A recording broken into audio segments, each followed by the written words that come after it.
Assalamualaikum warahmatullahi wabarakatuh. Salam sejahtera untuk kita semua. Halo teman-teman, perkenalkan saya Nur Hafifah kelas BK1C dengan NIM 21040450140, mahasiswa program studi bimbingan dan konseling Universitas Negeri Makassar. Baik, di video kali ini saya akan menjelaskan mengenai materi mata kuliah perkembangan peserta didik tentang hukum-hukum perkembangan. Baik, agar lebih mengefisienkan waktu, langsung saja kita masuk ke pembahasannya. Check it out! Materi pokok pertama, tentang pengertian hukum perkembangan. Sebelum mengetahui tentang apa itu hukum perkembangan, alangkah baiknya untuk kita mengetahui terlebih dahulu, apa sih itu perkembangan sendiri? Jadi, perkembangan tidak hanya terbatas pada pengertian pertumbuhan yang semakin membesar, melainkan di dalamnya juga terkandung serangkaian perubahan yang berlangsung secara terus-menerus dan bersifat tetap dari fungsi-fungsi jasmani dan rohani yang dimiliki setiap individu menuju ke tahap kematangan melalui pertumbuhan, pematangan, dan belajar. Perkembangan itu bergerak secara berangsur-angsur, tetapi pasti melalui suatu bentuk atau tahap menuju ke bentuk atau tahap berikutnya yang kian bertambah maju, mulai dari masa pembuahan hingga berakhir ke kematian. Apa sih hukum perkembangan itu? Baik, jadi setelah kita mengetahui apa yang dimaksud dengan perkembangan sendiri, kita memasuki dengan apa yang dimaksud hukum perkembangan. Hukum perkembangan adalah ketentuan mendasar tentang realitas kehidupan peserta didik yang telah disepakati kebenarannya berdasarkan hasil pemikiran dan penelitian yang seksama. Ketentuan mendasar ini bersifat dedukatif atau dari yang bersifat umum ke sifat khusus, yang menunjukkan hubungan secara berkesinambungan dan dapat diramalkan sebelum proses berlangsung. Hukum perkembangan menerapkan bagaimana sebuah proses fisik dan mental berlangsung secara terus-menerus dari masa ke masa.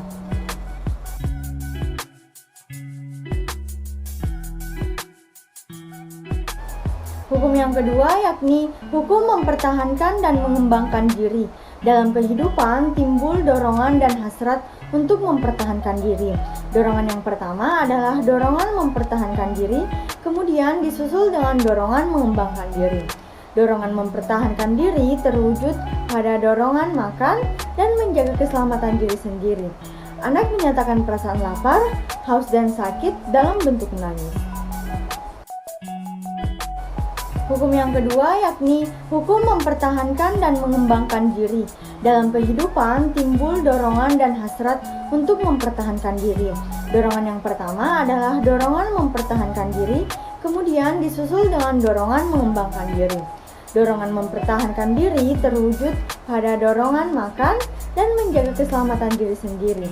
Anak menyatakan perasaan lapar, haus, dan sakit dalam bentuk menangis. Hukum yang ketiga adalah hukum masa peka. Masa peka adalah suatu masa yang paling tepat untuk berkembang suatu fungsi, kejiwaan, atau fungsi seorang anak. Istilah masa peka ini pertama kali diperkenalkan oleh ahli biologi Belanda, yakni Profesor Hugo de Vries dengan meneliti seekor lebah betina yang sedang mengalami masa peka. Masa peka ialah suatu masa ketika fungsi-fungsi jiwa menonjolkan diri keluar dan peka akan pengaruh rangsangan yang datang. Ketika sang lebah ratu peka, kemudian ia mendapatkan zat-zat makanan tertentu, ia akan berkembang biak dengan cepat.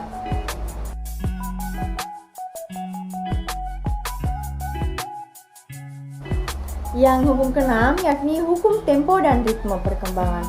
Hukum perkembangan berlangsung secara berurut-urutan, terus-menerus dan dalam tempo perkembangan yang relatif tetap serta berlaku umum. Perbedaan waktu mengenai cepat lambatnya suatu penahapan perkembangan atau suatu masa perkembangan dijalani menampilkan adanya perbedaan individual. Semakin lambat masa-masa perkembangan dibandingkan dengan norma-norma umum yang berlaku, semakin menunjukkan adanya tanda-tanda gangguan atau hambatan-hambatan dalam proses perkembangan. Hukum yang terakhir adalah hukum predestinasi. Predestinasi dalam teologi adalah doktrin yang menyatakan bahwa semua peristiwa di alam semesta ini telah dikehendaki atau ditentukan oleh Allah. biasanya dikaitkan dengan nasib akhir atau takdir dari jiwa seseorang. Predestinasi merupakan sebuah konsep religius yang melibatkan hubungan antara Tuhan dan ciptaannya. Karakter religius predestinasi membedakannya dari gagasan lain seperti determinisme dan kehendak bebas. Sekian yang dapat saya sampaikan, semoga bermanfaat. Thank you for attention. Goodbye.